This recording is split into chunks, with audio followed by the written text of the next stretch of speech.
दोस्तों, आज की कहानी है माँ जी मेरे लिए अब अपने परिवार की खुशी से ज़्यादा कोई भी चीज़ अहमियत नहीं रखती। दोस्तों, कहानी शुरू करने से पहले अगर आपने हमारे चैनल को अभी तक सब्सक्राइब नहीं किया हो तो कर लीजिए ताकि आपके पास पहुंचे हर नया वीडियो। भगवान का दिया क्या कुछ नहीं है नीति के पास, ससुराल में नहीं है तो संतुष्टि। कितना प्यार करने वाले सास ससुर, ख्याल रखने वाले पति नीलेश और दो प्यारे से बच्चे अरु और सार्थक। अरु यूकेजी में पढ़ती हैं और सार्थक अभी 2.5 साल का ही है।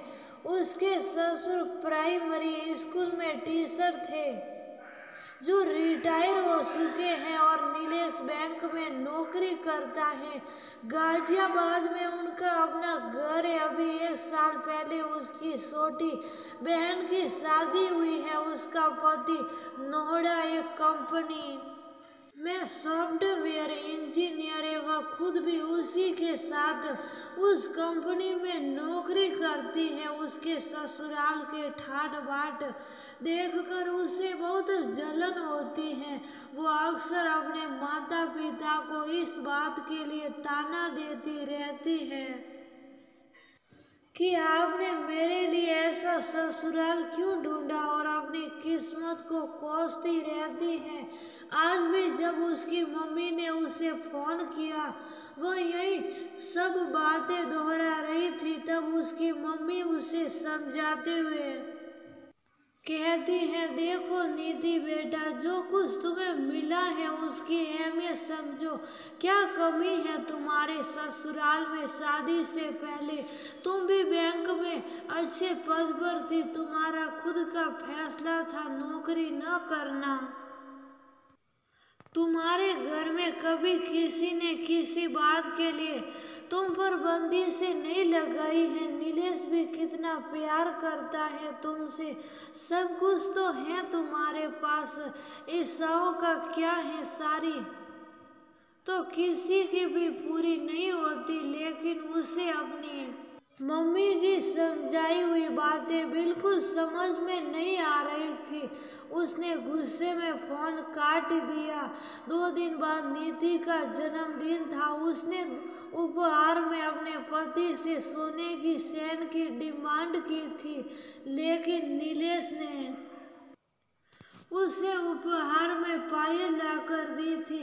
इसी बात पर वह नीलेश पर भड़क गई। फिर भी नीलेश ने उसे प्यार से समझाते हुए कहा, देखो नीति, तुम तो जानती हो पिछले महीने ही पापा की आंखों का ऑपरेशन हुआ था जिसमें काफी पैसे लग गए थे। मैं तुमसे वादा करता हूँ 2-3 महीने बाद मैं तुम्हारी चेन जरूर बनवा कर दूंगा। इस पर वह कहती है, हाँ हाँ, तुम्हारे पास सबके लिए पैसे आ जाते हैं, केवल मेरे ही लिए पैसे नहीं आते। कल से मैं भी नौकरी पर जाया करूंगी और मुझे तुम्हारी किसी चीज की जरूरत नहीं है। न जाने मेरे माँ बाप ने भी यहाँ पर क्या देख लिया। मेरी तो किस्मत ही फूट गई। अपने सभी अरमान घोटती आई हूँ। शादी के बाद दोनों बच्चे सहम गए थे। इसी वजह से नीलेश कुछ नहीं बोला और चुपचाप अपने माँ बाबूजी के कमरे में चला गया। थोड़ी देर बाद ही उसका बर्थडे विश करने के लिए उसकी बहन का फोन आता है। अपनी बहन की भराई आवाज सुनकर पूछती है, क्या हुआ निया, तुम परेशान क्यों हो? अपनी बड़ी बहन की आवाज सुनकर निया फूट फूट कर रोने लगती है, लेकिन बात को टालने की कोशिश करती है और इधर उधर की बातें करके थोड़ी देर बाद फोन रख देती हैं। नीति अपने सास ससुर से पूछकर अगले दिन ही संडे होने की वजह से उसके घर नोएडा चली जाती हैं। उसे देखकर वह बहुत खुश होती हैं। थोड़ी देर बाद दोनों बहनें अकेली होती हैं। तब वह अपनी बहन से उसके रोने का कारण पूछती हुई कहती है, निया तेरे पास ऐशो आराम के सभी साधन है, तुझे क्या परेशानी है? तुम दोनों भी कंपनी में अच्छे पैकेज पर लगे हुए हो। इतने बड़े शहर में इतना बड़ा मकान तुम्हें मेरी तरह मन मार कर तो नहीं रहना पड़ता। तब नेहा कहती है, दीदी दूर दूर के ढोल सुहावने लगते हैं, जो दिखाई देता है वह सब कुछ सही नहीं होता। कल आपका जन्मदिन था, इसलिए मैं आपसे कुछ बताना नहीं चाहती थी। मेरे पति में आपके पति जैसा कोई गुण नहीं है। जीजा जी आपका कितना सम्मान करते हैं। कभी ऊंची आवाज में बात तक नहीं की, लेकिन मयंक तो छोटी छोटी बातों में मुझे निशा दिखाते रहते हैं। एक दिन तो उन्होंने मुझ पर हाथ उठाने की भी कोशिश की। ऊपर से मम्मी जी मेरे खिलाफ न जाने क्यों उन्हें भड़काती रहती हैं।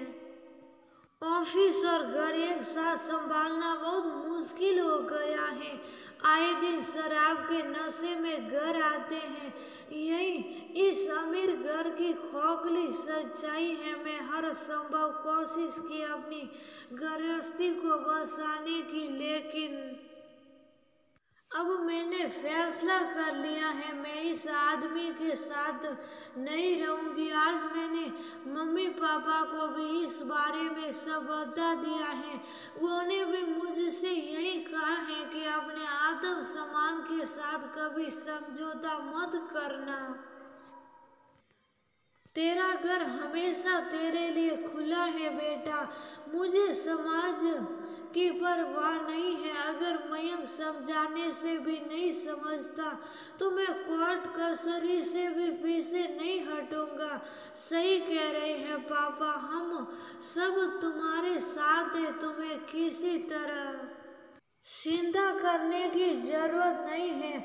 आत्म सम्मान से बड़ा कुछ नहीं है। अपनी बहन को दिलासा देकर वह अपने घर चली जाती हैं। वहां जाकर देखती हैं तो उसकी मेड कमला रोते हुए मिलती है और उसकी सास प्यार से उसका सर सहला रही थी। पूछने पर वह बताती है, दीदी अपने काम करने के पैसे अपने बच्चों की फीस देने के लिए मैंने अपने पति से छुपा कर रखे थे।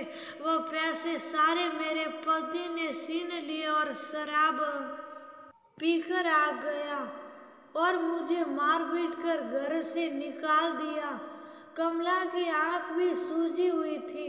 नीति की सास ने उसे बच्चों की फीस के पैसे दिए और कहा, ये पैसे मैं तेरी तनख्वाह में से नहीं काटूंगी और तुझे ऐसे आदमी की शिकायत पुलिस में जरूर करनी चाहिए ताकि उसे सबक मिल सके। कमला नीति से कहती हैं, पिछले जन्म में आपने जरूर बहुत पुण्य किए होंगे जो भैया जैसा आपको पति मिला।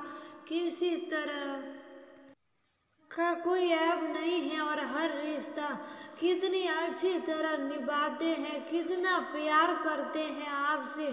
नीति किम कर्तव्य विमूढ़ सी सोच रही थी। मुझे भगवान ने बहुत कुछ दिया है, मैं ही उसकी अहमियत नहीं समझ सकी और हमेशा अपनी किस्मत कोसती रही।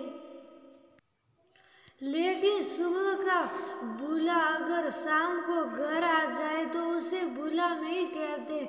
मैं अब कभी भगवान से शिकायत नहीं करूंगी। शाम को नीलेश उसके लिए तोहफे सीने से लग जाती हैं और कहती हैं, मुझे आपके अलावा किसी चीज की जरूरत नहीं है, मुझे माफ कर दो। दूसरों को देखकर समझ में आता है कि भगवान ने हमें वह दिया है जो किसी को भी हासिल नहीं है।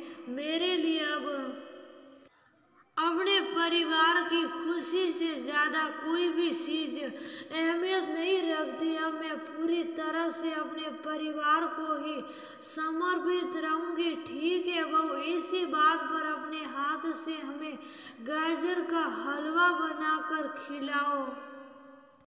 उसकी सास उसके सर पर हाथ फेरते हुए बोली, समय रहते तुम्हें अपने परिवार की कदर हो गई तो इससे बड़ी और क्या खुशी हो सकती है। नीति अपनी सास के गले लग जाती है। सच में आज नया सवेरा हुआ था।